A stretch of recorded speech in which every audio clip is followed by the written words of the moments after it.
Hola, soy el Dr. Diego Medina y en esta lección vamos a revisar el tema de mediastino superior, anterior y posterior. Básicamente, todas las otras divisiones del mediastino más allá del mediastino medio, que ya lo revisamos con el contenido bastante largo del corazón. Entonces, vamos a empezar por el mediastino superior. Primero que nada, recordemos cómo se divide el mediastino en primera instancia a través de esta línea imaginaria que llamamos el plano transverso del tórax. Si recuerdas, esta línea está atravesando en sentido posterior, justo entre T4 y T5, las vértebras torácicas, y hacia adelante, justo al nivel del ángulo esternal, entre el manubrio del esternón por arriba y el cuerpo del esternón por abajo. Todo lo que queda por arriba de esta línea imaginaria corresponde al mediastino superior. Entonces, cuando yo repaso cuáles son los límites de este mediastino superior, pues tienen bastante sentido. En la porción anterior sé que tiene que ser el esternón, pero va a ser específicamente la cara posterior del manubrio del esternón, porque esta línea imaginaria pasa justo entre el manubrio y el cuerpo. Entonces el límite anterior es la cara posterior del manubrio del esternón. El límite posterior sé que tiene que ser la columna torácica, pero van a ser específicamente las primeras 4 vértebras torácicas, porque la línea imaginaria pasa justo entre T4 y T5. El límite superior corresponde a la abertura torácica superior, ya ahí pasaríamos al cuello si le seguimos, y el límite inferior obviamente corresponde a la línea imaginaria. Los límites laterales, recuerda que son los mismos en los 4 mediastinos. Los límites laterales siempre son las caras mediastínicas de la pleura. Ok, entonces, esos son los límites del mediastino superior. ¿Qué me voy a encontrar dentro de él? El mediastino superior va a estar casi en su totalidad ocupado por estructuras que están, vamos a decirlo así, como de paso. No son estructuras propias del mediastino superior, más bien son estructuras que están pasando entre el tórax y el cuello o entre el cuello y el tórax. Vasos, nervios, la vía aérea, el tubo digestivo, linfáticos, etc. Pero son pocas, o más bien solo vamos a ver una estructura que sea propia del mediastino superior y las demás solo están en su trayecto pasando por aquí. Vamos a empezar con la primera estructura y esta es la que te estoy mencionando, que es propia del mediastino superior. Esta corresponde al timo. Esta estructura no está de paso en el mediastino superior. Esta estructura es la única que te podría decir es el contenido como tal del mediastino superior.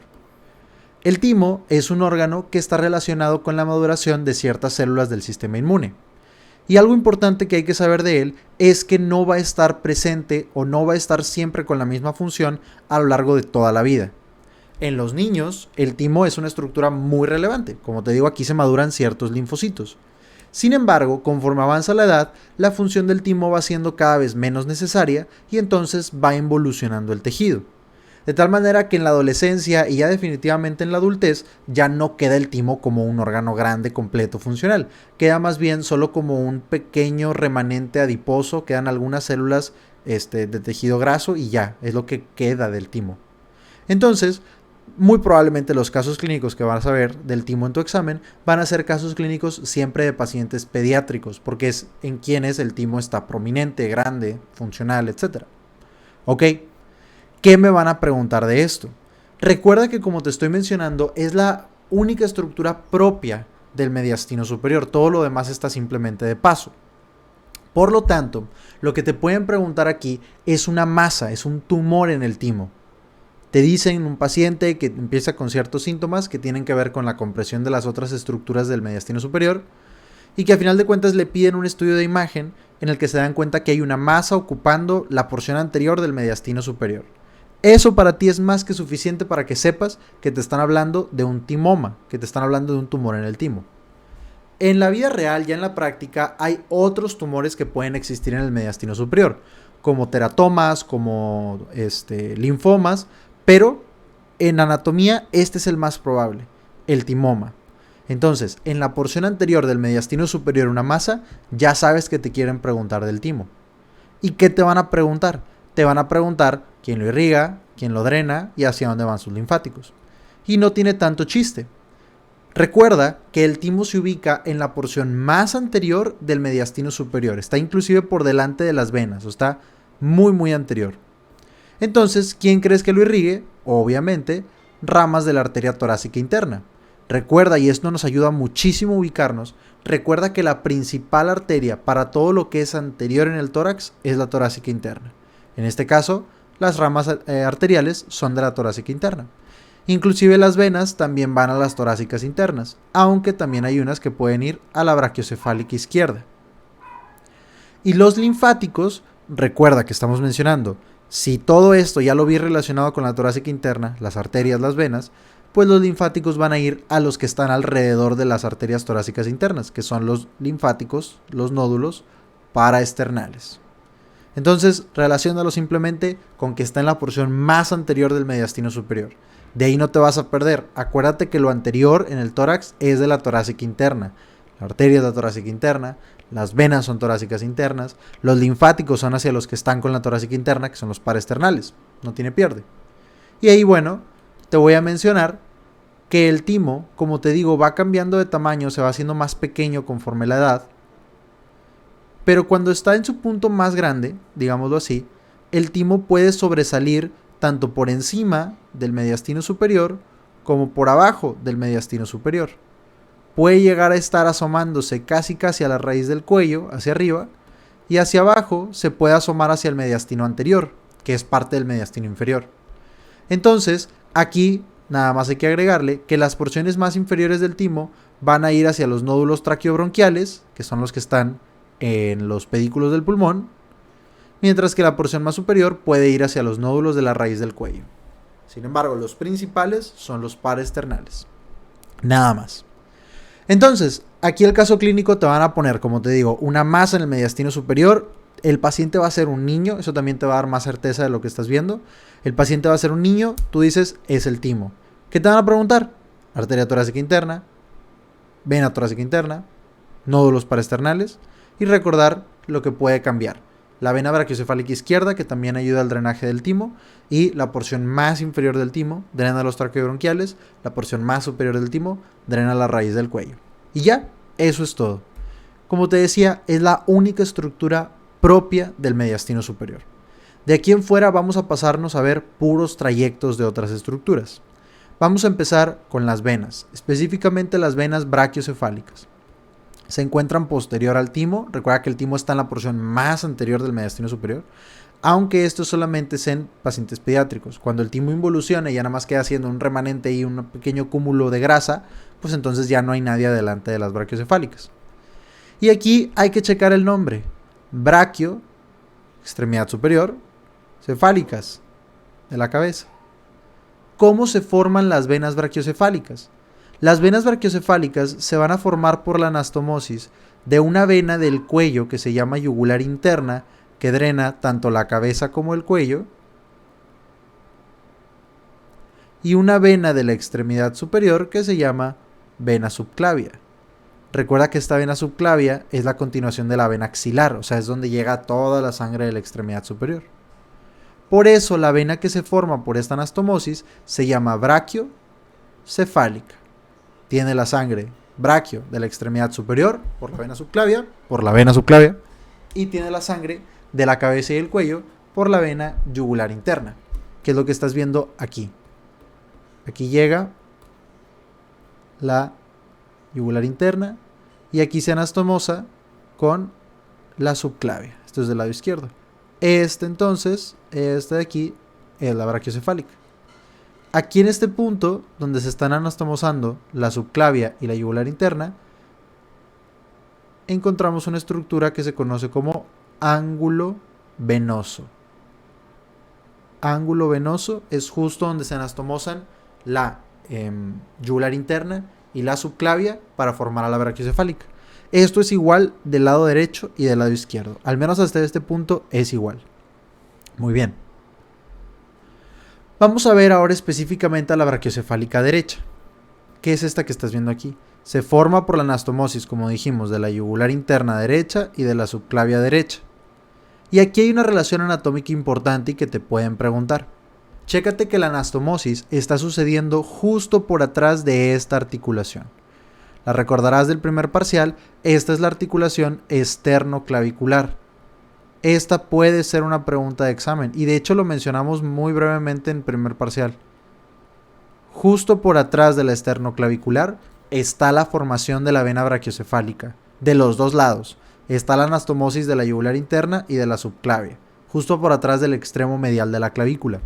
Entonces, a ti te pueden poner en el examen una luxación de esta articulación, donde el extremo medial de la clavícula se desplaza hacia atrás. ¿Qué es estructura? Es la más probable de lesionarse. ¿Qué es lo que está inmediatamente por atrás de este extremo medial de la clavícula en la articulación esternoclavicular? La formación de la vena brachiocefálica, tanto la derecha como la izquierda, la formación de la vena brachiocefálica. Entonces, ese es el primer detalle que te podrían preguntar aquí. Ahora, ¿qué pasa con las dos venas brachiocefálicas? Las dos venas brachiocefálicas se van a anastomosar. Vamos a decir que este es el lado derecho. Aquí tienes a la subclavia derecha y aquí tienes a la yugular interna derecha. Aquí se está formando la brachiocefálica derecha. Y acá del lado izquierdo tienes lo mismo. Yugular interna izquierda, subclavia izquierda, y aquí se forma la brachiocefálica izquierda. Al final de cuentas, estas dos venas se van a anastomosar y van a formar a la vena cava superior. Las dos se anastomosan y forman a la vena cava superior, las dos brachiocefálicas. Y aquí ya no van a ser simétricas. Chécate que nosotros ya hemos mencionado que las venas están del lado derecho. La vena cava superior drena en la aurícula derecha, como lo vimos en las lecciones anteriores. O sea, la vena cava superior está del lado derecho. Eso quiere decir que el trayecto de la brachiocefálica derecha pues va a ser simplemente vertical hacia abajo, porque ya está del lado que tiene que estar. Mientras que no pasa lo mismo con la brachiocefálica izquierda. La brachiocefálica izquierda tiene que cruzar hasta el lado derecho del cuerpo. Tiene que cruzar toda la línea media hasta el lado derecho. Esta es la brachiocefálica derecha. Esta es la brachiocefálica izquierda. Y ya esta sería la vena cava superior, ya cuando se anastomosaron las dos. Chécate que como está del lado derecho, la brachiocefálica derecha simplemente va directo hacia abajo, que aquí es esta que está cortada. Pero simplemente sigue hacia abajo. Mientras que chécate lo que hace la izquierda. La izquierda tiene que cruzar toda la línea media. Muy bien. Entonces, por eso decimos que el trayecto de la brachiocefálica derecha es vertical hacia abajo, es directo. Y ahí se van a anastomosar con la brachiocefálica izquierda para formar a la cava superior. Vamos a borrar aquí todo esto. Es lo que estamos viendo aquí. Lo voy a resaltar. La formación de la brachiocefálica derecha y simplemente le sigue hacia abajo. Esto pudiera ser una pregunta de examen cuando te preguntan por dónde abordamos a las cámaras del corazón. Normalmente entramos por las venas. ¿De qué lado? Siempre entramos del lado derecho. ¿Por qué? Porque es más recto el camino. Pasar un catéter por aquí es más fácil que seguir todas estas vueltas. Entonces siempre entramos del lado derecho, porque el trayecto de la brachiocefálica derecha es recto. Muy bien. ¿Cuáles son las venas tributarias que llegan a la vena brachiocefálica derecha? Todas estas. Ya habíamos comentado la primera intercostal, las torácicas internas, una vena tiroidea inferior, que es del cuello, venas del timo y una vena vertebral. Todas pueden ser pregunta de examen, pero no hay mucho que explicar de ellas realmente. Entonces simplemente quiero que las tengas anotadas. Muy bien. De la vena brachiocefálica izquierda creo que es más probable que te pregunten. Primero, se forma donde mismo. Se forma por atrás de la articulación esternoclavicular, en el ángulo venoso entre la vena subclavia izquierda y la vena yugular interna izquierda. Y de aquí, recuerda que esta va a tener un trayecto que cruza la línea media hasta llegar a la derecha para poder anastomosarse con la brachiocefálica derecha y formar a la cava superior. En este punto de su trayecto te lo pueden preguntar, porque fíjate, y aquí se ve muy bien, fíjate que esta vena está cruzando toda la cara posterior del manubrio del esternón, mientras que la brachiocefálica derecha no, la brachiocefálica derecha se queda más que nada por el borde. Pero toda la cara posterior del manubrio del esternón la está cruzando la brachiocefálica izquierda. ¿A mí qué me importa? Ya lo habíamos mencionado cuando hablamos del esternón. Si a ti en el examen te ponen una fractura del manubrio del esternón o una cirugía en la que se abre el manubrio del esternón, ¿qué sería lo primero que verías atrás del manubrio? ¿O qué sería lo que más probablemente se lesionaría? Si se fractura el manubrio, vena brachiocefálica izquierda es la respuesta, porque es lo que está inmediatamente por atrás. Entonces, cualquier lesión del manubrio del esternón, tú piensas inmediatamente en la brachiocefálica izquierda. Cualquier abordaje por el manubrio del esternón, piensas en la brachiocefálica izquierda, que es la que está cruzando toda la cara posterior. Muy bien. Y esta posición va cambiando conforme la edad. En los niños, en lactantes sobre todo, es común que la brachiocefálica izquierda quede más arriba. O sea, quede por encima de la escotadura yugular, que es este borde superior del manubrio del esternón. Pudiera ser una pregunta de examen. Una lesión por encima de la escotadura yugular en un adulto, en un adolescente, pues no va a afectar tanto a la vena brachiocefálica izquierda, porque sabemos que ya está en la posición donde debe de estar, que es atrás del manubrio.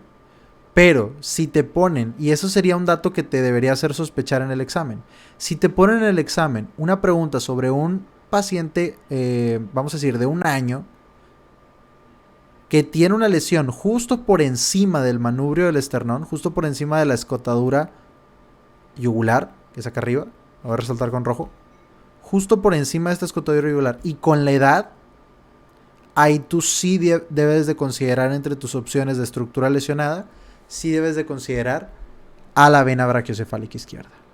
Muy bien. ¿Cuáles serían las ramas que drenan en la brachiocefálica izquierda? Son básicamente las mismas que la brachiocefálica derecha, pero aquí agregaríamos a la intercostal superior o intercostal suprema. Recuerdas que esta drena a los espacios del 2 al 3 o 4 de la porción posterior del espacio intercostal. Entonces, este intercostal superior o intercostal suprema también puede ir superior. También puede ir a la brachiocefálica izquierda. De ahí en fuera son las mismas. La vertebral, la primera intercostal, torácicas internas y estas también en el lado izquierdo. Nada más le agregamos a la intercostal superior. Muy bien. Lo estamos poniendo aquí. Drena segundo y tercer espacio. También hay una posibilidad de que drene el cuarto. Recuerda que las venas son muy variables. Intercostales posteriores. Esta vena intercostal superior recibe a la bronquial izquierda y a la pericardicofrénica izquierda. Entonces, estas no son ramas directas de la brachiocefálica izquierda, pero llegarían como por añadidura, que son estas venas que estás viendo aquí. Aquí tiene el segundo y al tercer espacio. Están llegando a la brachiocefálica izquierda. Muy bien. Puede haber, y esto no quiero que te confunda, puede haber una conexión entre la intercostal superior izquierda y la hemiácigos accesoria, pero no es una anastomosis para el drenaje, por así decirlo. O sea, la sangre de la intercostal superior izquierda no termina pasándose al sistema de la hemiácigos accesoria, que la terminaría llevando a la ácigos. Termina en la brachiocefálica izquierda. Puede existir esa conexión y en algunas imágenes del libro tienen la conexión y en algunas imágenes no, pero no es una anastomosis como tal. Es simplemente una, vamos a decirlo, anastomosis no funcional que tiene, pero no es para drenaje. El drenaje es hacia la brachiocefálica izquierda. Muy bien. ¿De aquí qué pasa? Pues se forma la vena cava superior. Se anastomosan las dos brachiocefálicas, ya las dos del lado derecho, con la brachiocefálica izquierda cruzando. Se anastomosan las dos. Brachiocefálica derecha por acá. Vamos a ponerla aquí. Brachiocefálica izquierda por acá. Y se forma la vena cava superior. Aquí lo que te van a preguntar son simplemente los niveles a los que van sucediendo varios puntos importantes de esta vena. Primero que nada, ¿dónde se anastomosan la vena brachiocefálica derecha y la vena brachiocefálica izquierda para formar a la cava superior? Ya sabes que se anastomosan del lado derecho, por eso la brachiocefálica izquierda tuvo que cruzar toda la línea media, cruzando la cara posterior del manubrio del esternón, hasta llegar al lado derecho. Ok. Ahora, específicamente dónde, es una pregunta directa, respuesta directa, específicamente se van a anastomosar a la altura del borde inferior del primer cartílago costal. Primer cartílago costal. Después, a la altura del segundo cartílago costal, entran al mediastino medio. En otras palabras, entran al saco pericárdico. Y a la altura del tercer cartílago costal, termina la vena cava superior entrando a la aurícula derecha, entrando por la pared posterior, en la unión del techo y la pared posterior de la aurícula derecha. Eso es lo que te van a preguntar aquí, sin tanto misterio, sin tanta relevancia clínica, por así decirlo. Rayos. Eso es lo que van a preguntar. Te van a preguntar estas relaciones que acabamos de comentar. Por atrás del borde inferior del primer cartílago costal se forma la vena cava superior, anastomosis de las dos brachiocefálicas. Sigue bajando del lado derecho. Por atrás del borde inferior del segundo cartílago costal, se introduce al mediastino medio. Ojo, que eso también te lo pueden poner como que se introduce al saco pericárdico. A final de cuentas, recuerda que el mediastino medio es lo que está dentro del saco pericárdico. Entonces, primer cartílago costal se forma. Segundo cartílago costal entra al saco pericárdico, o sea, entra al mediastino medio. Y tercer cartílago costal entra a la aurícula derecha y por lo tanto ya se acaba la vena cava superior. La vena cava superior a esta altura, chécate qué es lo que trae. Trae, como viene de las dos brachiocefálicas, trae al cuello, trae a la cabeza y trae a la extremidad superior. Trae al cuello y la cabeza por la yugular interna y a la extremidad superior por la subclavia. Y todavía le falta una última tributaria importante, que es la vena ácigos. Recuerda que esta ácigos recibe toda la parte derecha del tórax y además va a recibir a la hemiácigos y a la hemiácigos accesoria, que es la parte izquierda del tórax, de la porción posterior del tórax. Hemiácigos accesoria. Entonces, en realidad la ácigos trae a todo el tórax en la parte posterior. Es como, y te lo he dicho varias veces, es como el equivalente de la aorta en la porción posterior. Entonces, en cuanto a la aorta, en cuanto a las arterias, todo lo que da como arteria a la aorta lo recoge como vena la ácigos. Entonces, la ácigos le termina dando el resto del tórax a la cava superior. ¿Qué termina llevando la cava superior? La sangre del cuello y de la cabeza, de la extremidad superior por las brachiocefálicas y la del tórax por la ácigos. Entonces, esto es todo lo que drena por la cava superior. Y aquí también vamos a tener algunas venas pequeñas, pericárdicas y mediastínicas, aunque estas también normalmente pueden llegar a la ácigos en vez de directamente llegar a la cava superior. Muy bien. De aquí pasamos al callado aórtico. Fíjate que aquí las preguntas están siendo como muy anatómicas, muy directas, aunque aquí sí vamos a ver una pregunta de examen. Bueno, caso clínico más clínico. El callado aórtico sabemos que es la continuación de la aorta ascendente. Recordemos que la aorta ascendente sale de la válvula aórtica, del ventrículo izquierdo, y al nivel de T4-T5 comienza a darnos una curva que es el callado aórtico. Este callado aórtico empieza y termina al nivel del disco intervertebral entre la cuarta y la quinta vértebras torácicas. Este es el callado aórtico, solamente esta curva. Esto que está antes, por ejemplo, es aorta ascendente. Y esto que ya sigue después bajando por el resto del tórax se llama aorta descendente. Acá se vuelve a asomar. Correcto. ¿Qué importante va a tener el callado aórtico? Pues que está completamente en el mediastino superior, porque tanto empieza como acaba en T4-T5. Entonces no está en ningún otro mediastino más que mediastino superior. Y lo que vamos a ver aquí es que nos va a dar tres ramas. De derecha a izquierda y de anterior a posterior, vamos a encontrarnos a la arteria o al tronco arterial brachiocefálico, después a la arteria, carótea común izquierda y por último a la subclavia izquierda. Muy sencillo esto. Este tronco brachiocefálico, chécate el nombre, tiene que ir a la extremidad superior braquio y a la cabeza y al cuello cefálico. Este tronco arterial brachiocefálico se va a dividir, se va a bifurcar en una arteria subclavia derecha y una arteria carótida común derecha o carótida primitiva derecha. Primitiva y común es lo mismo. Entonces, pues haz de cuenta que son las otras dos ramas que dio, la carótida común izquierda y la subclavia izquierda son las mismas, nada más que aquí las manda primero como una sola rama. Es lo único realmente que hay que mencionar de esto, no tiene nada de complejidad. Primero, la arteria más anterior y más hacia la derecha, la arteria brachiocefálica o el tronco arterial brachiocefálico, se bifurca en subclavia derecha y carótida común derecha. Después, la intermedia, la carótida común izquierda, y la última rama, que sería la más posterior y más hacia la izquierda, la subclavia izquierda. Y ya, no hay más. ¿Qué otra cosa te pudieran preguntar de estas estructuras? ¿Dónde se bifurca exactamente la arteria o el tronco arterial brachiocefálico? Se bifurca justo atrás de donde se forma la vena brachiocefálica.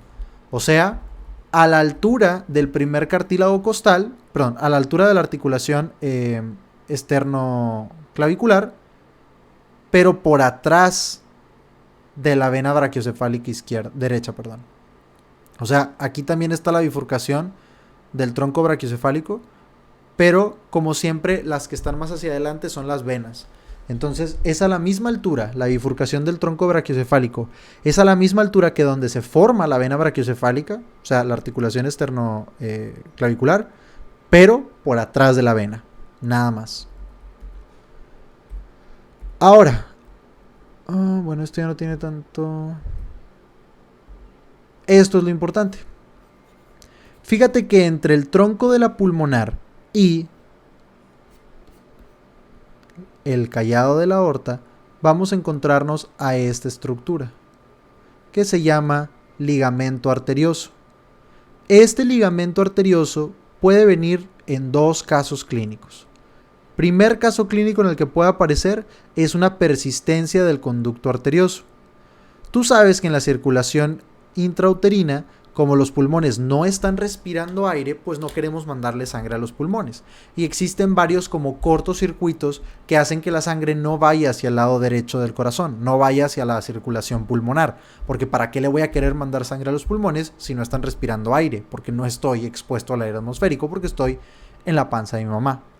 Entonces, uno de estos puntos de cortocircuito es el ligamento, cuando está abierto es el conducto arterioso. La sangre que ya se estaba yendo hacia el tronco pulmonar para pasar a los pulmones, en vez de poder irse hacia los pulmones, más bien va a pasar por el conducto arterioso y va a terminar en la aorta. Entonces le voy a sacar como la vuelta a los pulmones, que es lo que quiero cuando no están respirando los pulmones. Eso tiene sentido cuando los pulmones no están respirando aire. ¿Ok? Sin embargo, tan pronto nacemos, obviamente este conducto se tiene que cerrar, porque ahora sí quiero mandarle toda la sangre a los pulmones, porque ya estoy oxigenando mi sangre a través de mi respiración del aire atmosférico, a través de los pulmones. ¿Ok? Pero esto puede no siempre cerrarse, o sea, puede quedar permeable, puede quedar abierto. Y este es un caso clínico relativamente común.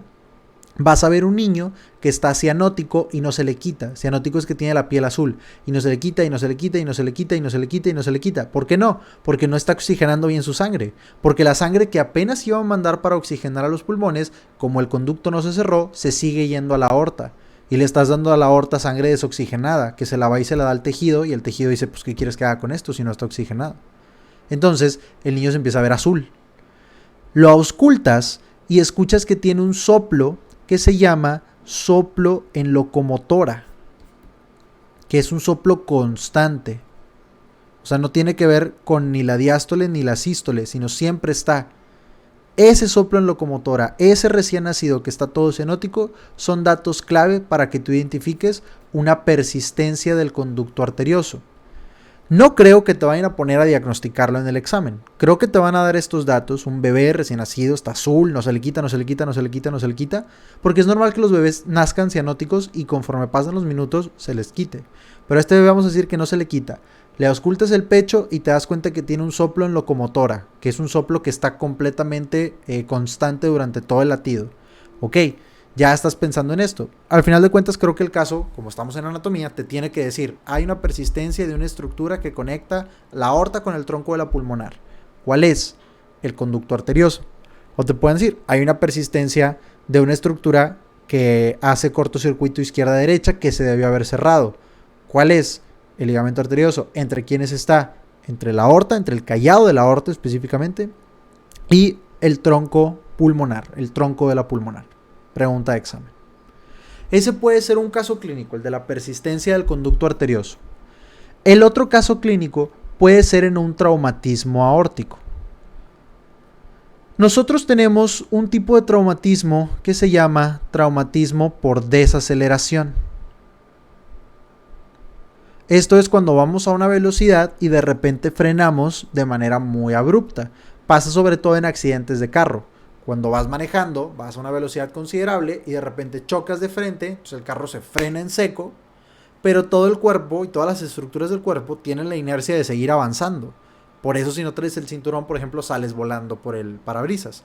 ¿Por qué? Pues porque tú sigues teniendo la inercia. El carro frenó toda su energía con lo que le haya pegado, pero tú todavía traes esa energía, entonces sales volando. Bueno, aunque traigamos el cinturón de seguridad, si la velocidad es suficiente, los órganos internos del cuerpo se quedan con esa inercia y avanzan, o sea, se mueven hacia adelante también. Y esto los puede llegar a lesionar. Específicamente en la aorta se puede llegar a romper. Y lo que te van a preguntar es, ¿de dónde? Obviamente se va a romper de los puntos donde la aorta esté fija. O sea, vamos a decir, si tenemos a la aorta en este punto, aquí está fija, o sea, aquí está insertada con algo, y aquí también está fija. Cuando toda la aorta se quiera mover hacia adelante por la inercia, se va a romper esto, o sea, se va a romper este pedazo.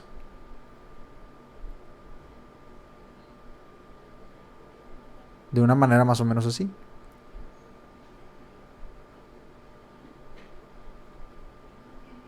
Porque aquí está pegado y aquí también.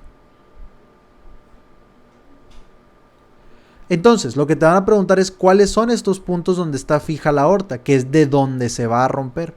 ¿Cuáles son los puntos donde la aorta está fijada? Número 1, al nivel de la válvula aórtica.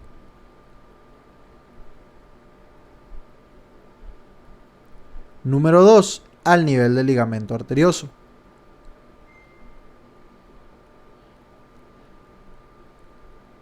Y número 3, cuando atraviesa el diafragma. Recuérdalo. Al nivel de T12, atrás del ligamento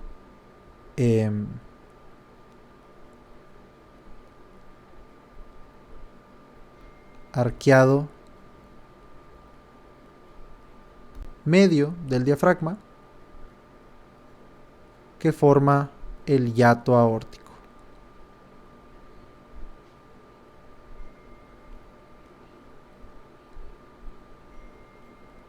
De estos 3 puntos es donde la aorta está fijada. Entonces, como te digo, cuando se da este freno en seco, la aorta quiere seguir avanzando por la inercia que trae y se va a terminar desprendiendo de alguno de estos 3 puntos. Entonces, obviamente estos pacientes, si se da un desprendimiento de la aorta y la aorta se rompe completamente, el paciente se va a morir. O sea, en un minuto la aorta bombea toda la sangre que tiene el cuerpo. O sea, te vas a desangrar muy rápido. Muy probablemente, a lo que quiero llegar, muy probablemente es que este caso te lo pregunten en una autopsia. Son un paciente que tiene una muerte súbita tras un accidente. La mecánica del accidente te puede ayudar más o menos ya a pensar que va a venir esta pregunta, que es por desaceleración. El paciente muy probablemente va a morir de una muerte súbita, que es una muerte en menos de una hora de haber empezado los síntomas. Y te van a decir que en la autopsia se dan cuenta que se desprendió la aorta, se rompió. Te van a decir de dónde sería más probable alguna de estas 3 opciones. O puede que aquí te pongan estas 3 y una cuarta y te pongan de cuál no esperarías, pues de la que no sean estas 3. Así de sencillo. Ojo, te pueden querer aquí hacer una pregunta medio capciosa. Te pueden decir, ¿cuál es el punto de fijación más superior en la aorta? Es el ligamento arterioso. Ahí te puedes como confundir por el orden y pensar que como la válvula aórtica es el primero, es el más superior. Pero no es así. Recuerda que el callado de la aorta asciende desde la válvula aórtica. Entonces, como el ligamento arterioso está conectando el callado de la aorta con el tronco de la pulmonar, este es el punto más superior, la válvula aórtica queda acá. Y bueno, obviamente el más inferior, nadie se va a confundir, es el ligamento arqueado medio, donde está el hiato aórtico, cuando pasa por el diafragma. Nada más. Estos 3 puntos son los puntos más fijos de la aorta. ¿Y para qué me importa? Me importa para que cuando se rompe la aorta por un traumatismo de desaceleración, yo sé que se zafó de alguno de esos 3 puntos. Muy bien. Esos son los 2 casos clínicos que pueden venir del ligamento arterioso. Tanto lo de la persistencia del conducto arterioso, el bebé que nace azul, no se le quita, hasta el soplo en locomotora, tiene un cortocircuito izquierda-derecha, es el ligamento arterioso, conectando el callado con el tronco de la pulmonar. O el paciente que choca a una velocidad muy alta, choca de frente, se muere muy rápido, completamente desangrado, le hacen una autopsia, la aorta se rompió. ¿De dónde? De alguna de esas 3 opciones. Muy bien. Ahora, vamos a pasar al tanto la vía aérea como el tubo digestivo, aunque la vía aérea aquí en realidad ya la vimos, que correspondía a la tráquea. Nada más quiero que cheques que en cuanto a su disposición, siempre está por adelante la vía aérea con respecto al tubo digestivo. O sea, aquí adelante vemos a la tráquea y esta estructura pegada a la columna es el esófago. Pegado a la columna completamente. Siempre va por adelante la vía aérea y por atrás el tubo digestivo. Ok, el mediastino superior, ¿qué podemos decir del esófago? Se relaciona hacia el lado derecho con la vena ácigos y hacia el lado izquierdo con la aorta. No hay mucho que decir aquí. La tráquea, recordemos que termina en T4, T5. Ok, son cosas que ya hemos comentado. Ahorita vamos a ver al esófago más a fondo, obviamente en mediastino posterior. Correcto. ¿Qué siguen? Los nervios vagos. Quiero que sepas de los nervios vagos 2 cosas que son las preguntas más importantes del examen. Están posteriores al pedículo pulmonar. Pregunta de examen. Los nervios vagos pasan por atrás del pedículo pulmonar. Cualquier pregunta de un tumor, de una masa, de una linfadenopatía, de lo que sea, sobre la superficie posterior del pedículo pulmonar, tú vas a responder que la estructura que esperas encontrar afectada es al nervio vago. Importante. Y segunda relación que pudiera venir, estos nervios son mediales al nervio frénico en la entrada al tórax.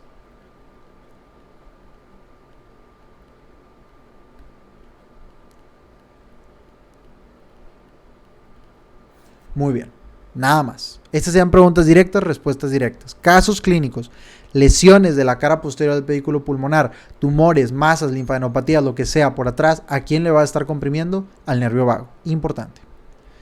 Ya sabíamos de la función del nervio vago que trae las fibras parasimpáticas preganglionares para todo el tórax y para gran parte del abdomen. Trae fibras parasimpáticas preganglionares. Ya más o menos entonces te puedes imaginar qué va a pasar si estos nervios vagos se lesionan. Vamos a tener ausencia de la función parasimpática. ¿A qué me refiero? Puede ser, por ejemplo, ausencia del peristaltismo, ausencia de secreción de glándulas asociadas al tubo digestivo, aumento de la frecuencia cardíaca. ¿Por qué? Porque gana el simpático, ya no está el parasimpático ahí haciendo el contrapeso, etc. O sea, básicamente ves que se aumenta todo lo del simpático, porque el parasimpático ya no está para hacerle el equilibrio. ¿Ok? Recuerda que no tienen información del dolor en el tórax ni en lo que les toca del abdomen. Esto va por el simpático. Muy bien. Pero, ojo con esto, no son fibras o no son nervios que sean puramente parasimpáticos. De hecho, cuando veamos tercer parcial, los pares craneales, el vago, junto con el noveno, que es el glosofaringio, son los únicos nervios que tienen todas las funciones. Tienen funciones tanto viscerales como somáticas. Y esto va a ser importante ahorita. Hablando específicamente de cada nervio vago, fíjate, es este de aquí, lo voy a resaltar. Es este de aquí. Fíjate cómo está pasando por atrás del pedículo pulmonar, pregunta de examen, por atrás del pedículo pulmonar. Específicamente hablando del vago derecho, ¿con quién se va a relacionar? Pues se va a relacionar con estructuras que tú sabes que están del lado derecho. Primero pasa entre la vena brachiocefálica derecha y el tronco brachiocefálico, que solamente existen del lado derecho. Recuerda que aquí va a ir medial al nervio frénico. Derecho, en este caso. Y luego va a pasar o va a ser cruzado por el callado de la vena ácigos, que es una estructura también que solamente existe del lado derecho, que es aquí está el callado de la vena ácigos, está cruzando al nervio vago, no tiene mayor ciencia. ¿Qué ramas nos va a dar? Plexo cardíaco, plexo pulmonar, o sea, está inervando a todas las vísceras aquí con su información parasimpática, incluido el esófago. Muy bien. ¿Qué onda con el vago izquierdo? Entra medial al frénico. Esto es igual, de este lado.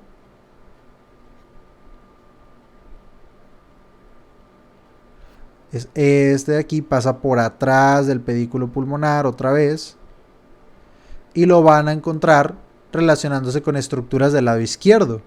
Pasa primero entre la brachiocefálica izquierda y la arteria carótida común izquierda. Y después la subclavia izquierda, o sea, por el lado izquierdo. Y luego lo cruza el callado de la aorta. Así como al derecho lo cruza el callado de la ácigos, que está del lado derecho, el callado de la aorta, que está del lado izquierdo, lo cruza al vago izquierdo. No hay mucha ciencia. Aquí está la pregunta de examen de este nervio. Da origen a un nervio que se llama laringio recurrente izquierdo.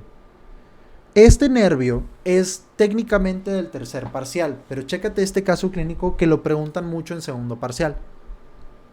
Lo primero que tenemos que saber es que el nervio laringio recurrente, de cualquier lado, el nervio laringio recurrente inerva a casi todos, a todos menos uno, los músculos de la laringe. ¿Y para qué sirven los músculos de la laringe? Sirven para la fonación, sirven para que puedas emitir los sonidos que necesitas para hacer las palabras que quieres expresar. No sirven para que pienses lo que vas a decir, ni mucho menos, eso obviamente está en el encéfalo. Sirven simplemente para que el aire que sacamos del tórax haga ruido, y ese ruido es nuestra voz. Y se puede modificar el tono y el volumen y lo que tú quieras. Pero en general lo que hace la laringe y los músculos de la laringe es la fonación. Es que el aire que sacamos haga ruido y el ruido es la voz. ¿Ok? Entonces, ¿qué pasa cuando estos músculos no están funcionando? Recuerda que todos menos uno son inervados por el laringio recurrente. Entonces, ¿qué pasa cuando estos músculos se paralizan? O sea, cuando se lesiona el laringio recurrente. Vas a tener algo que se llama disfonía, que es lo que coloquialmente llamamos como estar afónico, o sea, cuando no te sale el sonido de la voz, hablas pero no te sale bien el sonido, es lo que le decimos estar afónico, se llama disfonía, pero te lo pueden poner con otros conceptos, te lo pueden poner también como ronquera, y aquí obviamente no se refieren a roncar como cuando estás dormido, sino se refiere a la misma incapacidad para producir los sonidos de la voz, ronquera. Y en el examen a veces también te describen exactamente cómo suena la voz. Se describe como una voz bitonal o voz metálica.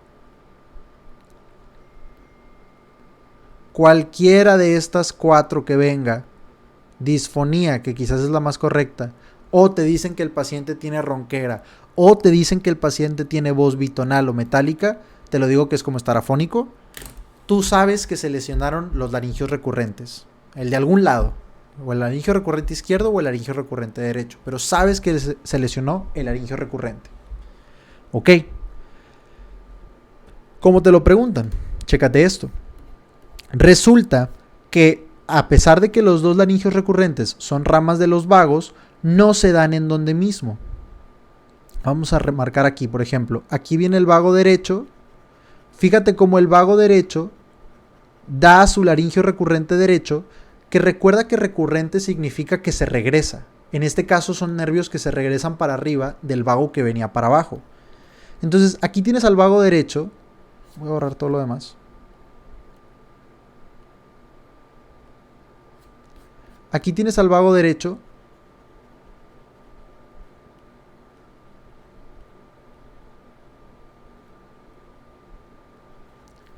derecho y lado izquierdo. Va bajando, obviamente. Y por abajo de la subclavia del lado derecho se regresa su rama recurrente. La voy a resaltar con naranja. Y ya va para arriba otra vez, para llegar a los músculos de la laringe. Este de aquí es el laringio recurrente. Entonces, es importante que cheques que este laringio recurrente derecho no entra al tórax. El tórax empieza, vamos a decir aquí, donde empieza el mediastino superior. El laringio recurrente derecho nunca entra al tórax, nunca entra a los mediastinos. Se regresa desde la raíz del cuello.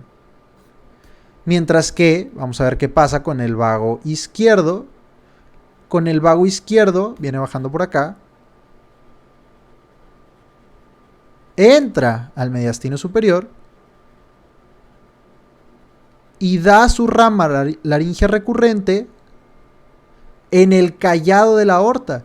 O sea, donde agarra la curva para empezar a subir el laringio recurrente es en el callado de la aorta. De aquí va subiendo hasta que llega al cuello otra vez. Y de ahí le da hasta la laringe.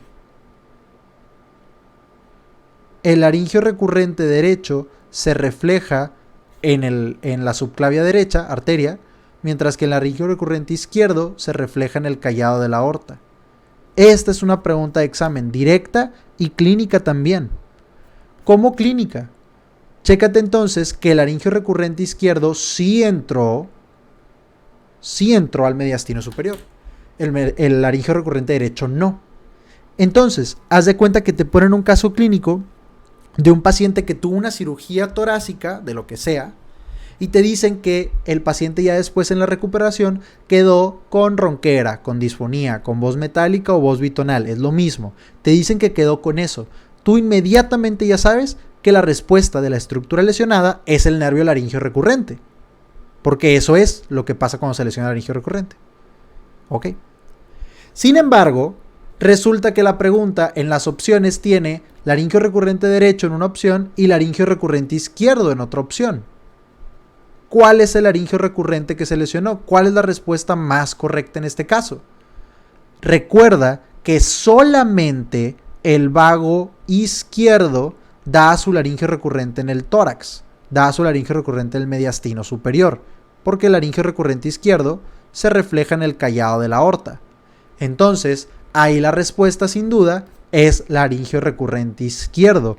No hay manera que una cirugía en el tórax afecte al laringio recurrente derecho, porque nunca entró al tórax.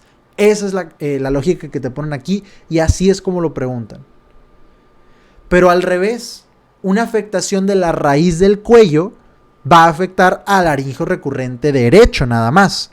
¿Por qué? Porque es él el que se refleja en la raíz del cuello, abajo de la subclavia, de la arteria subclavia derecha.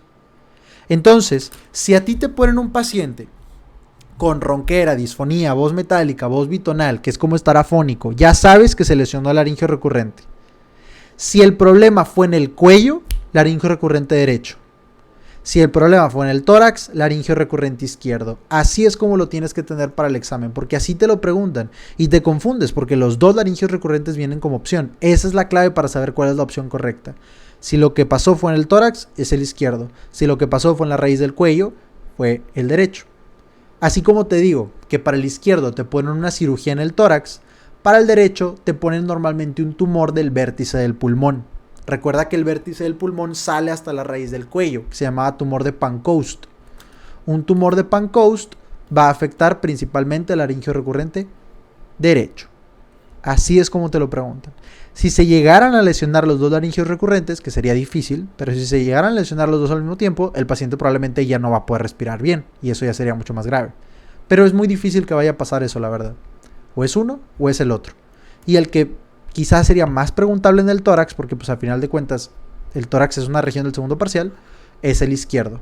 Pero no descartes al derecho. Problemas de la raíz del cuello, laringio recurrente derecho. Problemas del tórax, laringio recurrente izquierdo. Muy bien. Ahora, siendo un poquito más específicos de dónde pasa el nervio laringio recurrente izquierdo, Vamos a ver aquí otra vez. Ya habíamos dicho que pasa por... ya habíamos dicho que pasa por el callado de la aorta. Pero te lo pueden querer complicar un poquito más. Fíjate, aquí está el vago. Todo este es el vago izquierdo. Y ahí estás viendo el laringio recurrente izquierdo. Déjame conectar la computadora antes de que se me acabe la pila.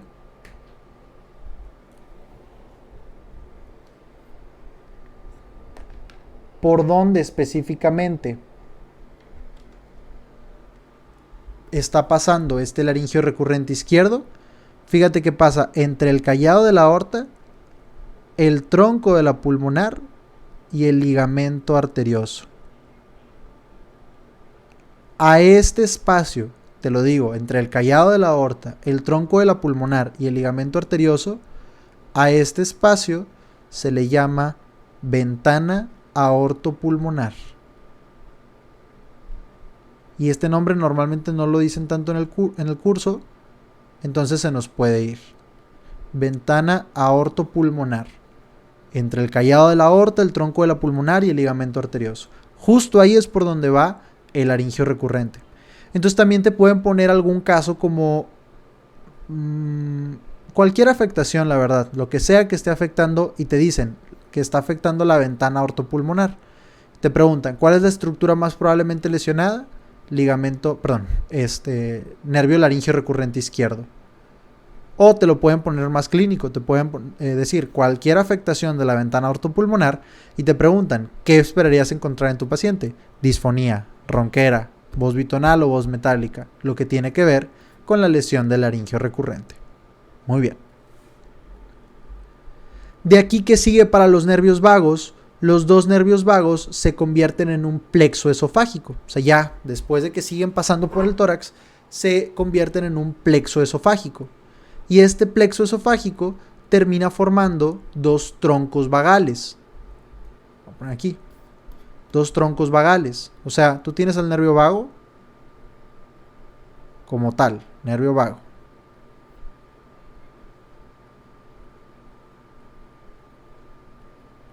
Sigue bajando y luego se ramifican en una red que se llama plexo esofágico, que viene del nervio vago.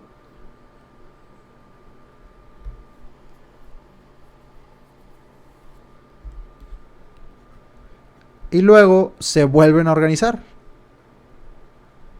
O sea, después de haberse desbaratado en 1000 ramas del plexo esofágico, los plexos esofágicos vuelven a condensarse en una sola rama, que se llama, y ahorita las vamos a volver a ver, que se llama tronco vagal.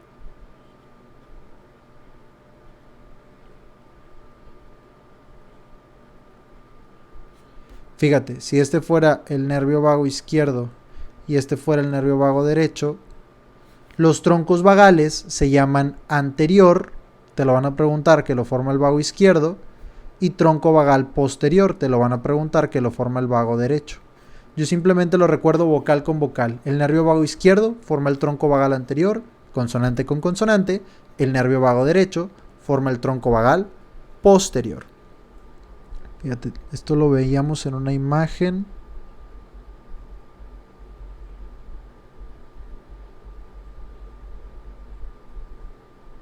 Aquí se alcanza a ver un poco. Fíjate, aquí obviamente es nervio vago, está entrando como una sola rama.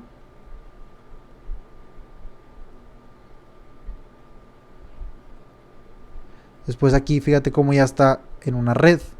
Aquí ya se llama plexo vagal, pero es plexo esofágico, pero es la continuación de lo mismo. Y todavía más abajo, ahorita lo vamos a ver en mediastino posterior, todavía más abajo de toda esta red se vuelve a hacer una sola rama y ya se llama tronco vagal. El tronco vagal anterior del nervio vago izquierdo, el tronco vagal posterior del nervio vago derecho. Vocal con vocal, consonante con consonante. Muy bien. Entonces, esto es lo importante de los nervios vagos. Pasando con los frénicos, primer detalle que no se te puede olvidar de los nervios frénicos, recuerda que son somáticos. Muchas veces tendemos a cometer el error de pensar que llevan información autónoma, específicamente los confundimos con nervios simpáticos, pero no. Fíjate los niveles, C3, C4, C5. Y el simpático, recuerda que es toracolumbar, solamente existe T1 a L2, o sea, es imposible que sea un nervio simpático. Es un nervio 100% somático. Más allá de esto, recuerda que es el único nervio somático de la cavidad torácica. Por eso es el que definitivamente inerva a los mesotelios, a la pleura mediastínica, al pericardio fibroso y a la capa parietal del pericardio seroso. Recuerda que los mesotelios, pleura, peritoneo y pericardio siempre tienen información somática. Entonces, por ejemplo, el dolor de la pericarditis, recuerda, ya lo hemos comentado varias veces, va a C3, C4, C5, no a T1, T4, que es donde va el dolor del corazón, que eso va por fibras simpáticas. Correcto. Inerva obviamente también al diafragma, que esto es bastante importante. Y vamos a ver las relaciones anatómicas. Para el nervio vago derecho, frénico derecho, recuerda que es lateral al nervio vago. Lo estuvimos diciendo mucho, los nervios vagos siempre son mediales. La otra relación importante es que estos pasan, pregunta de examen, estos pasan anteriores a el pedículo pulmonar. Así como el nervio vago iba por atrás del pedículo pulmonar, el nervio frénico, yo lo recordaba cuando llevaba anatomía, el nervio frénico va por enfrente del pedículo pulmonar. Anteriores, los dos, al pedículo pulmonar.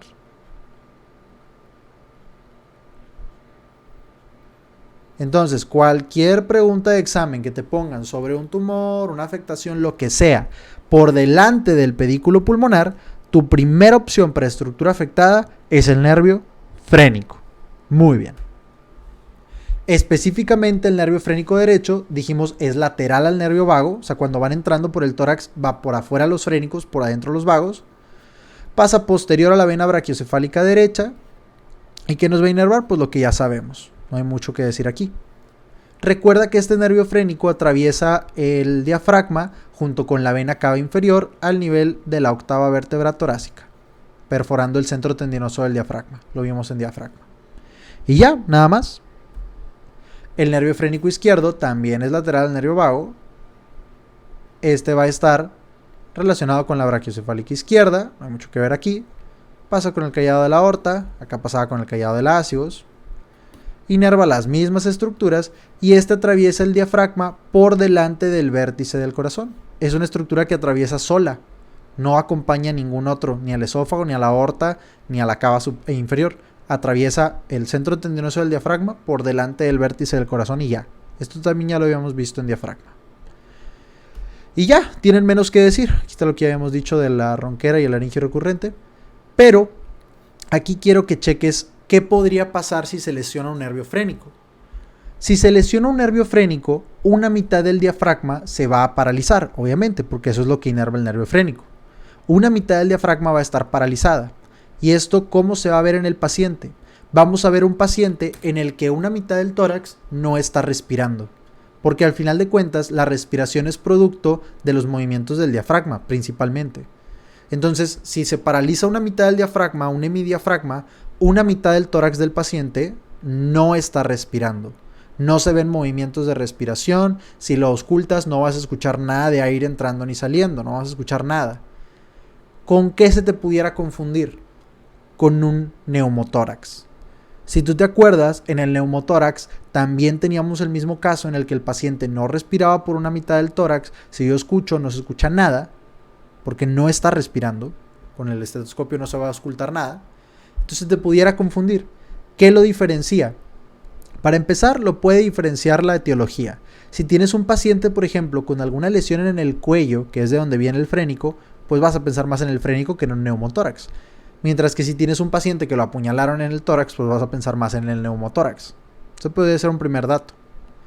Pero más allá de eso, cuando le hagas la radiografía, recuerda que el neumotórax es un paciente que tiene el pulmón colapsado y el tórax lleno de aire. El paciente con lesión del frénico no va a tener nada de esto. El paciente con lesión del frénico va a tener una radiografía normal, con la única alteración de que el pulmón no está respirando. Entonces, tenlo en mente. Ese sería el caso clínico para que tú digas, se lesionó el frénico. No respira un lado del tórax del paciente, no se escucha nada de ese lado en los pulmones del paciente, pero la radiografía no tiene aire, no tiene el pulmón colapsado. Es una lesión del frénico, es una parálisis de un hemidiafragma. Y si se lesionan los dos frénicos, pues te mueres, porque ya no respiras nada. Muy bien. Ese sería el caso clínico que pudiera venir de lesión del frénico. Fíjate aquí este tumor, en esta radiografía, está en el vértice del pulmón, del lado derecho. Aquí obviamente el paciente puede desarrollar ronquera, o disfonía, o voz bitonal, o voz metálica.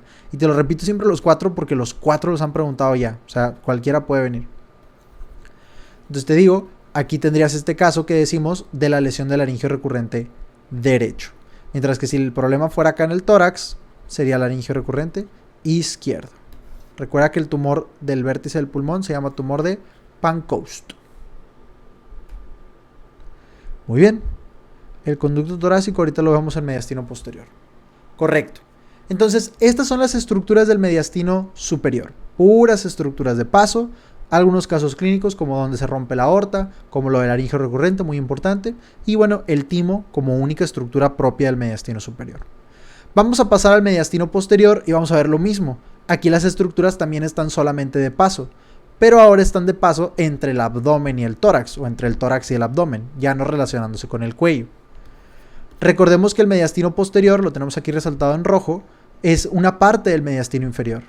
El límite superior es, por lo tanto, la línea imaginaria del plano transverso del tórax, hacia atrás la columna, pero solo ET5 para abajo, hacia abajo el diafragma, hacia los lados la pleura mediastínica y hacia adelante. Recuerda quién divide al mediastino inferior en 3, el saco pericárdico. Lo que está por adentro del saco pericárdico es mediastino medio, lo que está por atrás es posterior. El límite anterior es la superficie posterior del saco pericárdico. Y ahorita, al final, lo que termina por adelante del saco pericárdico es mediastino anterior. Ok.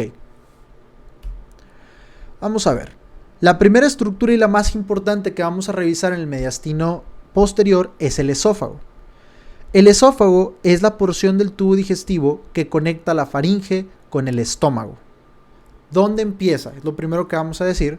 Empieza al nivel de C6 o al nivel del cartílago cricoides. Ambas respuestas son correctas. El cartílago cricoides es uno de los cartílagos de la laringe. Si te preguntan dónde empieza el esófago, empieza al nivel de C6, al nivel del cartílago cricoides. Y va por toda la superficie posterior del tórax. Está por atrás de la tráquea y luego ya cuando la tráquea ya no está, sigue siempre estando por atrás. Va muy relacionada con los cuerpos vertebrales de la columna torácica. Inclusive va adoptando las mismas curvas de la curva torácica. Ok. Termina en T11 cuando se une con el estómago. O sea, tenemos el esófago en todo su trayecto. Inicia en C6. Recuerda que cruza el diafragma por el hiato esofágico en T10. Entra al abdomen ya abajo del diafragma. Y ya en el abdomen va a tener un pedacito nada más porque en T11 ya se une al estómago y se acaba el esófago. Este punto de unión entre el estómago y el esófago se llama cardias. Entonces, esto sucede al nivel de la 11ª vértebra torácica. El esófago corre de C6 a T11. Recuerda que en T10 es donde atraviesa el hiato esofágico, formado por las fibras del pilar derecho del diafragma exclusivamente. Esto ya lo vimos. Muy bien. Recuerda que cuando va por el hiato esofágico lo van a acompañar los troncos vagales. Un tronco vagal anterior, que ya viste que es del vago izquierdo, y un tronco vagal posterior, que ya viste que es del vago derecho. ¿Qué relaciones anatómicas va a tener? Recuerda que el esófago, está más o menos en el mero centro del tórax, o sea, está casi en la línea media. Cuando hablábamos, por ejemplo, de las impresiones de los pulmones, el esófago era una de las estructuras que dejaba su impresión en los dos pulmones, porque está más o menos en la línea media. Entonces, realmente se va a relacionar con muchas estructuras. Del lado derecho, por ejemplo, con el conducto torácico, pero del lado izquierdo con la aorta. Del lado izquierdo también tiene la vena hemiácigos, pero también tiene a los vasos intercostales derechos. Entonces, pues se relaciona básicamente con todas las estructuras. Una estructura muy específica de la que sí te quiero hablar es de la aurícula izquierda. El esófago, si nosotros lo pusiéramos en este esquema, vamos a decir ahora en una vista lateral, el esófago pasa justo por atrás de la aurícula izquierda. Ahí ve el esófago pasando por el tórax y la aurícula izquierda está aquí. Adelante. Suponiendo que esta es una vista lateral, esto es anterior, esto es posterior. Ok. Entonces, aquí estando la aurícula izquierda, puede venir un caso clínico interesante. Ya habíamos hablado en otras lecciones sobre las hipertrofias de las cámaras cardíacas, que es cuando podían aumentar su volumen. ¿Ok? Le puede pasar a cualquier cámara, le puede pasar a la aurícula izquierda. Y fíjate, por esta relación anatómica, ¿qué es lo que sucedería? Si empieza a crecer de tamaño la aurícula izquierda, cada vez más va a ir presionando al esófago que está por atrás de ella. Entonces, esto te puede dar un paciente con algo que se llama disfagia, un paciente que batalla para deglutir, dice que batalla para pasarse la comida. ¿Por qué? Si el problema es cardíaco, pues porque tiene una hipertrofia de la aurícula izquierda, que recuerda que es la cara posterior, es la base del corazón, tiene una hipertrofia de la aurícula izquierda y como yo sí sé anatomía, tú vas a saber que va a comprimir al esófago, que es lo que queda justo por atrás de la aurícula izquierda. Cualquier paciente que te llegue en el examen con disfagia, o sea que batalla para pasarse la comida, batalla para deglutir, tú vas a poner que la cámara cardíaca que tiene la culpa, si te están hablando de cámaras en las opciones, es la aurícula izquierda. Importante. A veces inclusive le hacíamos, y ahorita ya no es tan común, pero se pueden hacer estudios de imagen en los pacientes en los cuales les damos un trago de bario, que el bario es una sustancia que se va a marcar, por así decirlo, que se va a pintar cuando yo saque una radiografía. Entonces de cuenta que tú le das el trago de bario y en la radiografía sale el bario completamente radio opaco, o sea, se ve blanco, se ve como si se hubiera pintado todo el trayecto del esófago. Vamos a decir que lo verde es lo que ves en la radiografía, se ve todo el esófago pintado y luego de repente se ve como si le hubiera sacado una mordida al esófago, se ve así, que se aplana, que se adelgaza mucho y luego ya otra vez regresa a su tamaño normal. Este dato clínico es característico de una hipertrofia de la aurícula izquierda. O sea, tú dices, ¿quién le habrá quitado este pedazo al esófago? Aquí obviamente lo rojo no lo vas a ver. O sea, tú vas a ver un esófago así. Chécate. Tú vas a ver el esófago así. ¿Quién le quitó todo este pedazo? ¿Quién le sacó literalmente? Parece como si le hubieras sacado una mordida al esófago. Sabes que aunque no se va a ver en la radiografía, ahí está la aurícula izquierda. Quiere decir que la aurícula izquierda está aumentada de tamaño, compresión del esófago. Te pueden poner este resultado de la radiografía con un trago de bario o te pueden poner la disfagia, que es cuando la comida batalla para pasarse. Y obviamente pues sí, porque es que estás aplastando demasiado al esófago. Muy bien, esa es la relación anatómica más importante del esófago para un caso clínico, por atrás de la aurícula izquierda específicamente. Ahora, el otro caso clínico que muy probablemente va a venir del esófago son sus 4 puntos de compresión. ¿Por qué me interesa saber que el esófago en 4 puntos específicos es más delgado que en los demás? Esto quiere decir que en estos puntos es donde la comida batalla o cualquier cosa batalla más para pasar. Entonces puede venir en 2 casos clínicos. Número 1, algo que se atora en el esófago. Un niño que se come un juguete o se le atora un hueso de la comida, lo que sea. Pero si se atoró en el esófago, obviamente va a tener más probabilidades de estar atorado ¿en dónde? Pues en donde el esófago sea más angosto, porque es donde va a batallar más para pasar. Esa es una de las preguntas. Te van a preguntar en cuál, te van a poner uno de los 4 puntos que ahorita vamos a comentar. El otro caso clínico que puede venir es normalmente también un niño que consume por accidente una sustancia corrosiva, una sustancia cáustica. Vamos a decir que es de estas casas donde guardan el cloro y el ácido para limpiar el baño y lo que tú quieras, lo guardan en botellas de coca. Entonces el niño abre un cajón, ve una botella de coca, no tiene cuidado y obviamente por eso debes de tener como que en otro tipo de botellas estas cosas y no al alcance de los niños, pero bueno, eso ya es otro tema. El caso es que el niño ve una botella de coca y le da un trago y resulta que era ácido. Obviamente esto va a dañar enormemente el tubo digestivo. Pero si yo tomo en cuenta que hay 4 puntos en donde va a tardar más para pasar el ácido, o sea, en 4 puntos va a quedarse más tiempo ahí en contacto con la mucosa del esófago.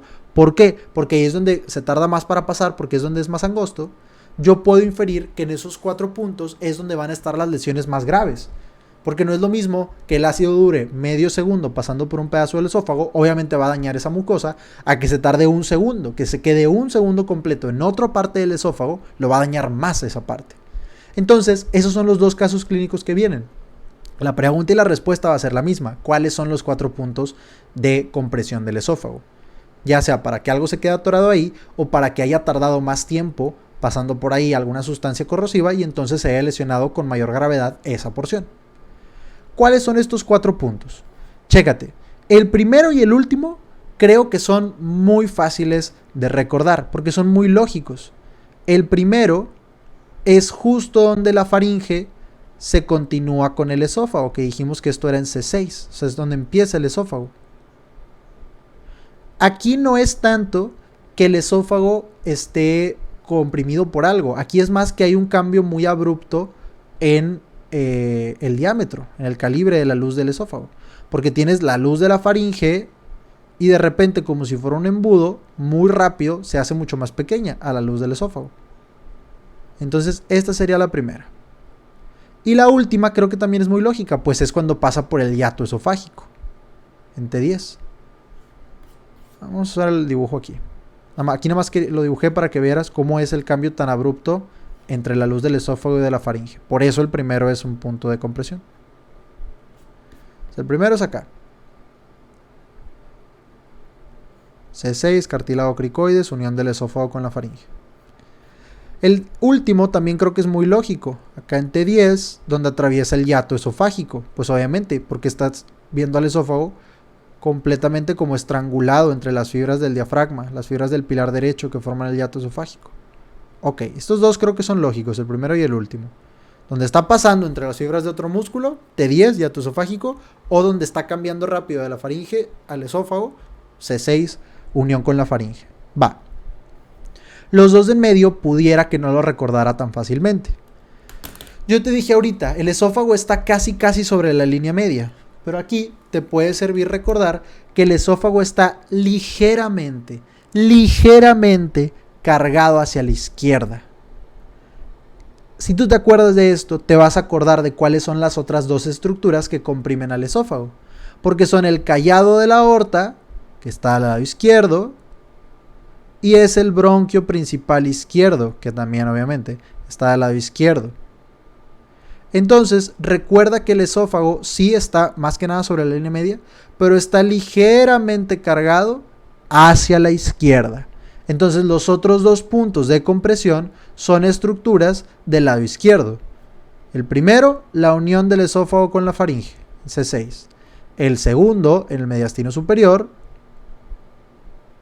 el callado de la aorta. El tercero, el bronquio principal izquierdo.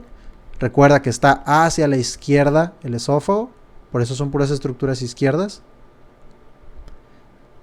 Y el último, ese sí ya vuelve a ser muy lógico, el cuarto, cuando pasa en el hiato esofágico entre las fibras del pilar derecho del diafragma.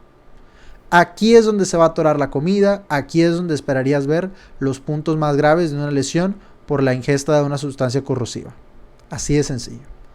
Si te tuvieran que agregar un quinto, sería la aurícula izquierda. Sin embargo, recuerda que la aurícula izquierda solamente comprime al esófago cuando hay hipertrofia de la aurícula. Por eso no la agregamos aquí en los 4 puntos de compresión. Pero una quinta posible, en un caso específico, sería la aurícula izquierda. Estos son los 4 puntos. Te repito, el primero y el último creo que son lógicos. Donde empieza y donde se mete entre las fibras de otro músculo. Obviamente ahí va a estar comprimida. Los 2 de en medio, que son los que siento que se te pueden olvidar, recuerda que está cargada hacia la izquierda el esófago. Entonces no va a ser ninguna estructura derecha, no va a ser ninguna vena, no va a ser ninguna cámara derecha del corazón, no va a ser ningún bronquio principal derecho, nada. Van a ser cosas de la izquierda, el callado de la aorta y el bronquio principal izquierdo. Recuerda que el esófago está cargado hacia la izquierda.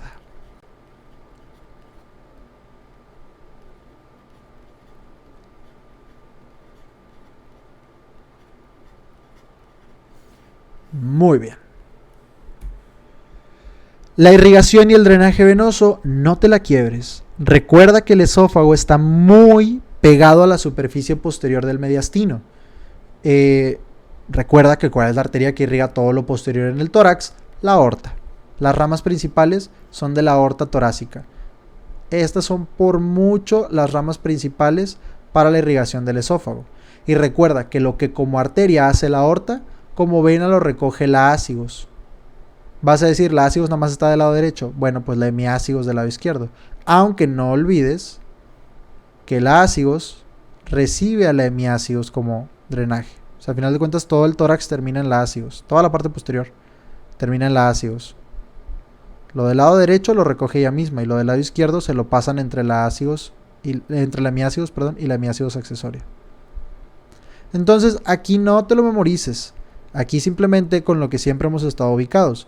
En la parte anterior del tórax siempre es la torácica interna, por ejemplo le tocó al timo, a los espacios intercostales anteriores, etc. Por la parte posterior siempre es la aorta, le toca al esófago y lo que recuerda, lo que hace la aorta como arteria, lo recoge la ácigos como vena. Muy bien. Y tendríamos ramas de la gástrica izquierda, pero eso los vamos a ver cuando lleguemos a abdomen. Es para el último pedacito del esófago. Es para lo que queda aquí ya en el abdomen. Nada más esto entre T10, que pasó el hiato, y T11, que es donde termina con el estómago. Este último pedacito tiene ramas ya del abdomen y no del tórax, que son ramas que se llaman gástricas izquierdas. Son muy importantes para preguntas de examen, las vamos a ver en el abdomen. Muy bien. El drenaje linfático hacia los mediastínicos posteriores, que de ahí ya sabes que va a terminar en los traqueobronquiales. En los broncomediastínicos. Y gástricos izquierdos para ese último pedacito que queda en el abdomen. Muy bien. En cuanto a su inervación, obviamente no podemos controlar el nervio vago, aunque recuerda que el tercio superior del nervio vago tiene información somática. Esta pudiera ser una pregunta muy ahí traicionera. El tercio superior del esófago, tiene inervación somática. El resto, obvio, va a tener información visceral. No puedes controlar qué hace el esófago.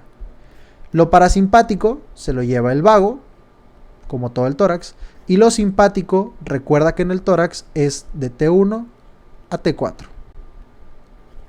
Aquí el simpático obviamente lleva el dolor, y el simpático recuerda que disminuye todo lo de la digestión, o sea, disminuye el peristaltismo, mientras que el vago aumenta el peristaltismo aquí. Muy bien, nada más. El resto es autónoma, que es donde entra el vago y el simpático.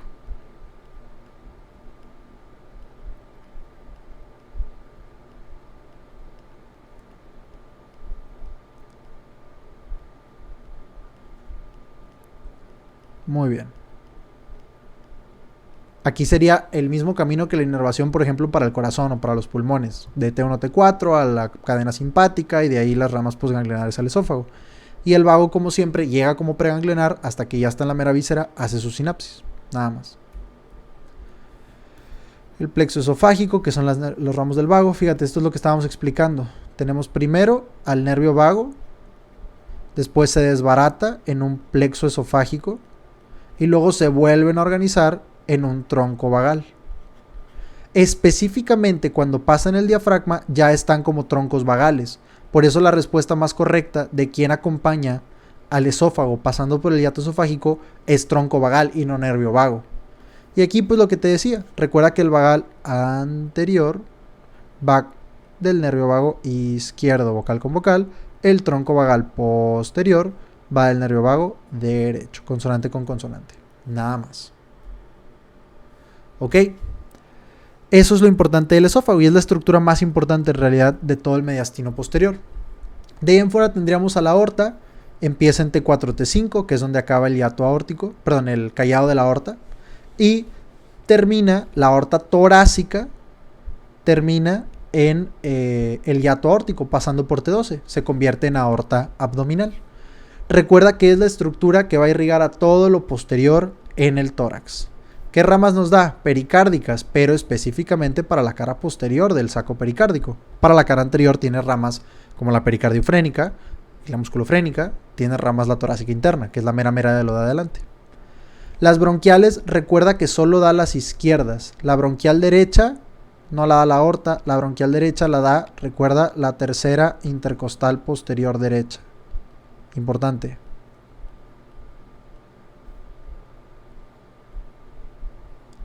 Esofágicas, sabemos que el esófago está atrás. Mediastínicas, para todo lo posterior del mediastino. Intercostales posteriores, recuerda, de la tercera a la 11ª. Las primeras dos las da la intercostal suprema.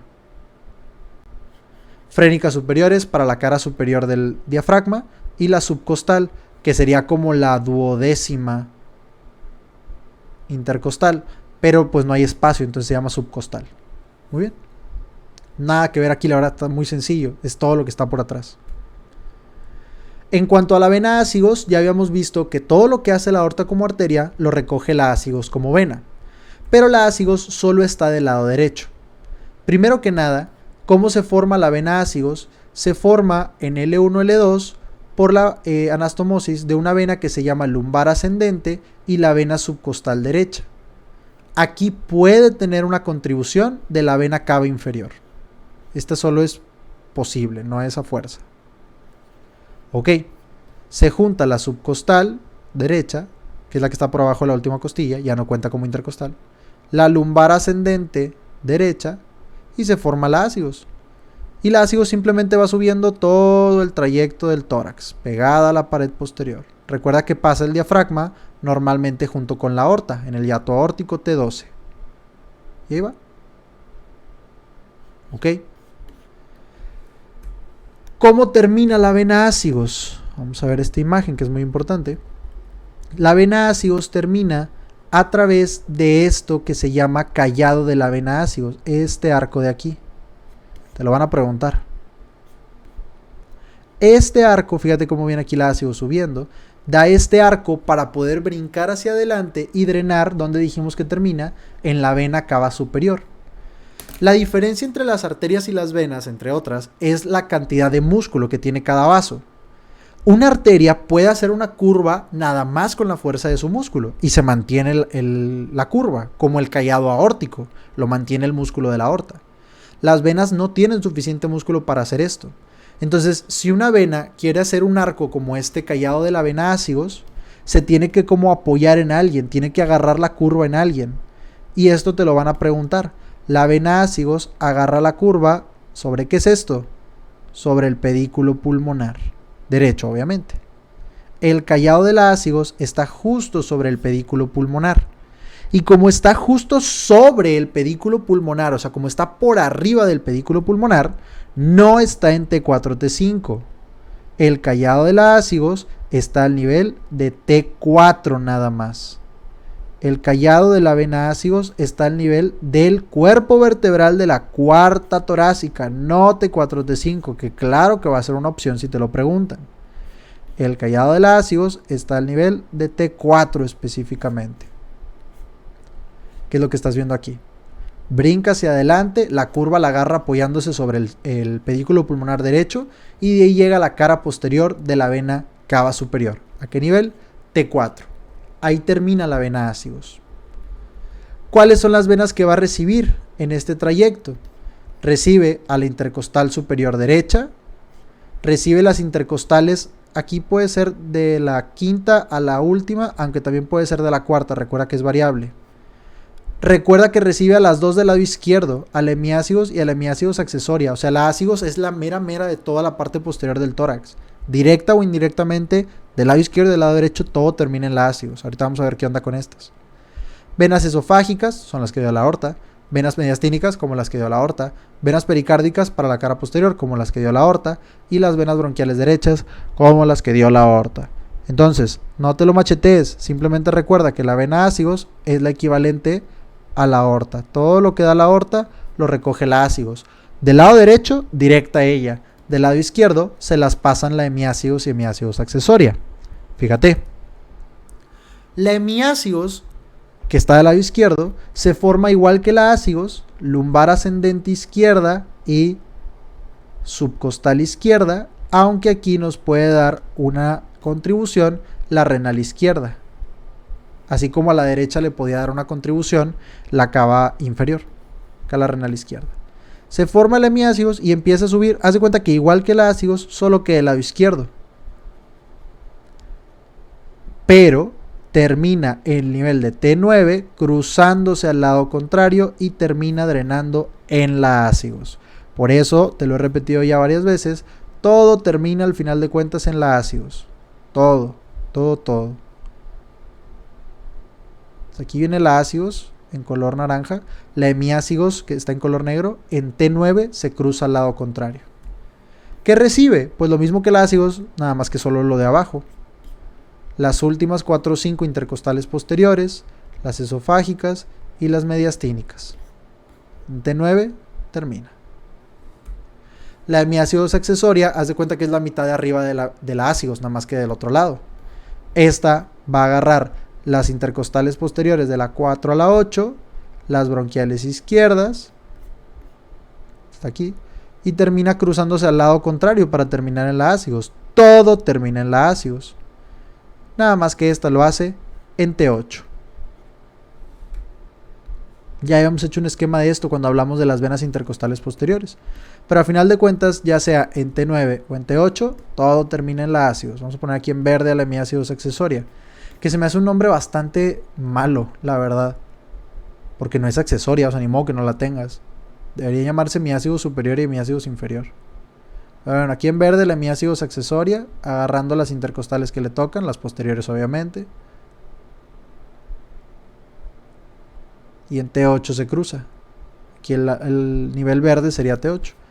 Y en negro, que tenemos a la hemiácigos así nada más, agarra las últimas intercostales que le tocan, va a agarrar esofágicas, mediastínicas, lo mismo que hizo la ácigos del otro lado, y al final se lo da la ácigos. Esto en T9 y la hemiácigos accesoria en verde en T8.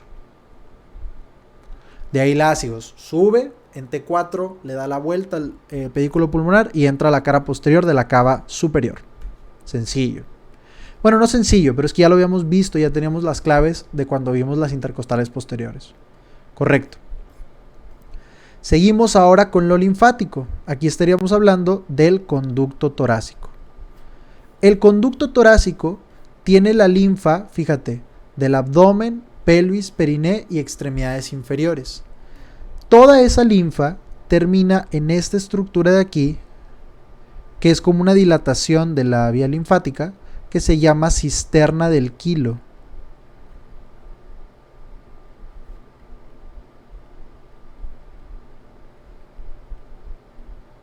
Cisterna del quilo. Esta cisterna del quilo es, vamos a decir, como donde se junta la linfa de todo lo del diafragma para abajo. Esta cisterna del quilo normalmente está ocupando la cara anterior de L1 y L2.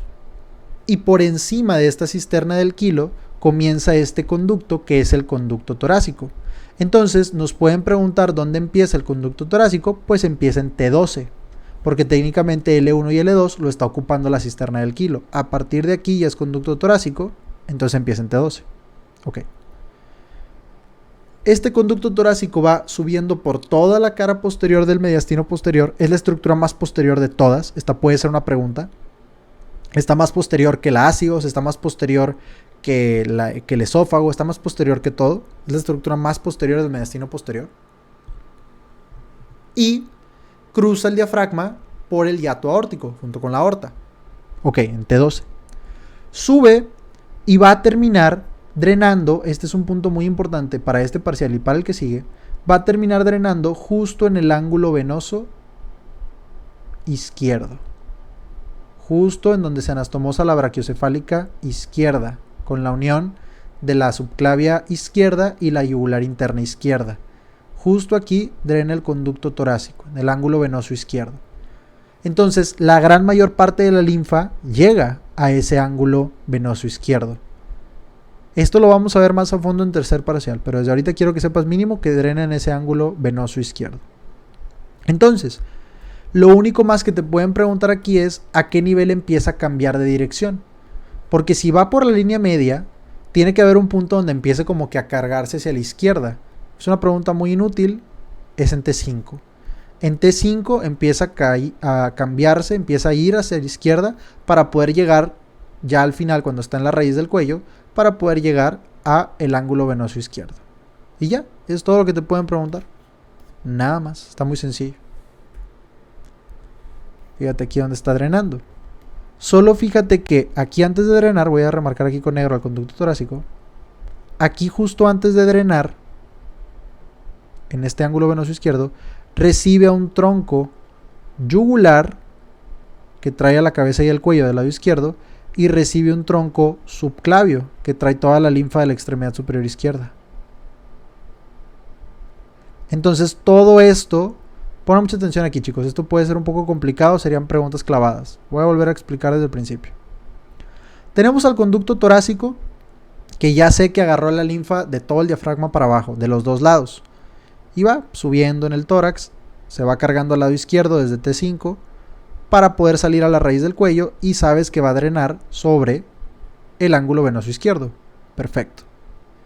El chiste es que justo antes de drenar, fíjate cómo se le pegan otras dos estructuras, las voy a resaltar en naranja. Se le pega aquí algo que se llama tronco yugular izquierdo, que trae toda la linfa de la cabeza y el cuello de la mitad izquierda, y se le pega a este tronco, que este ya lo has visto, se llama tronco subclavio izquierdo, que este trae la linfa de la extremidad superior izquierda. Entonces, al final de cuentas, todo esto drena en el ángulo venoso izquierdo.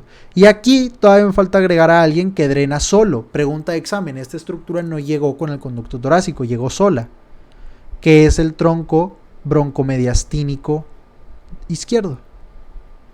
El tronco broncomediastínico izquierdo también drena en el ángulo venoso izquierdo, nada más que este no drena junto con el conducto torácico. El conducto torácico al final le llegan el subclavio y el yugular izquierdo, pero el broncomediastínico llega a donde mismo, pero sin drenar en el conducto. Entonces, ya te das cuenta que es demasiada la linfa que termina aquí. Fíjate, vamos a hacer aquí un esquema. Bueno, aquí como una persona.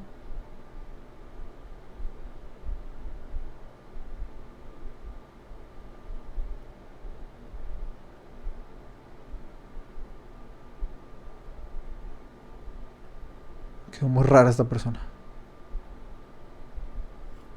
Este es el lado derecho. Este es el lado izquierdo.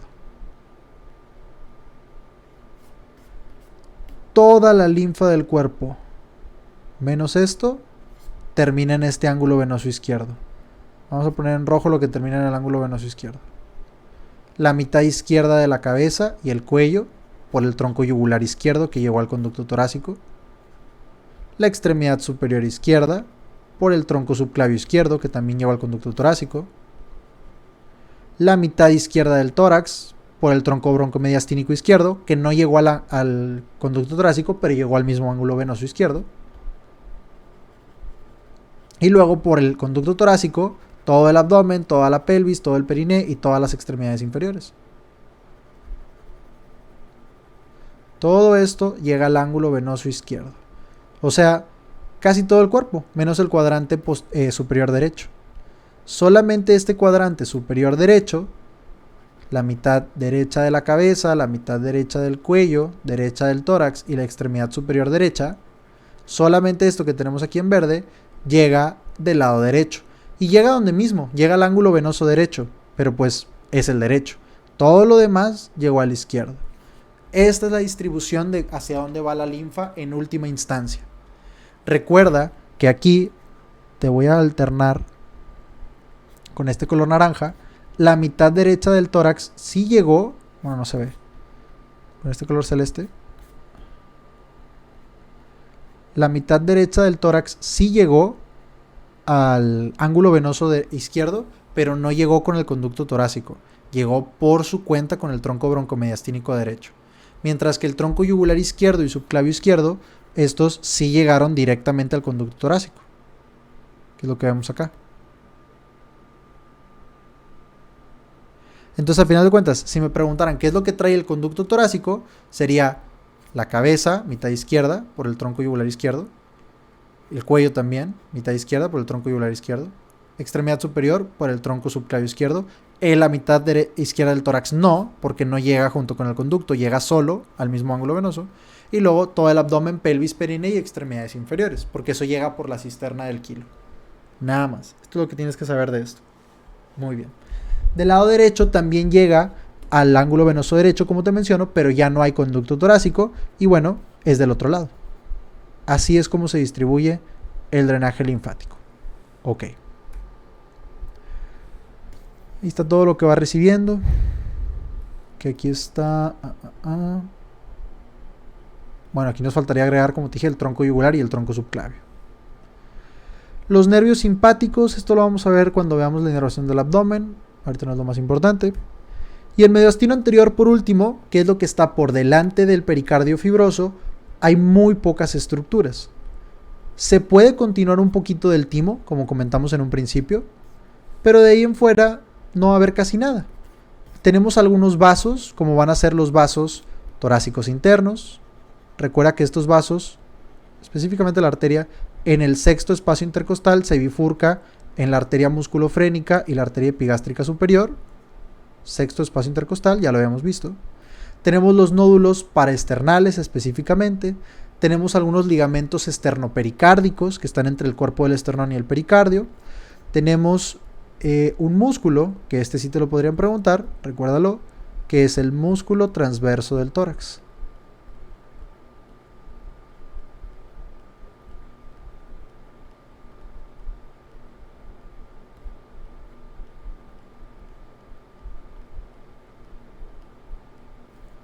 Un músculo que es el músculo transverso del tórax y no mucho más realmente.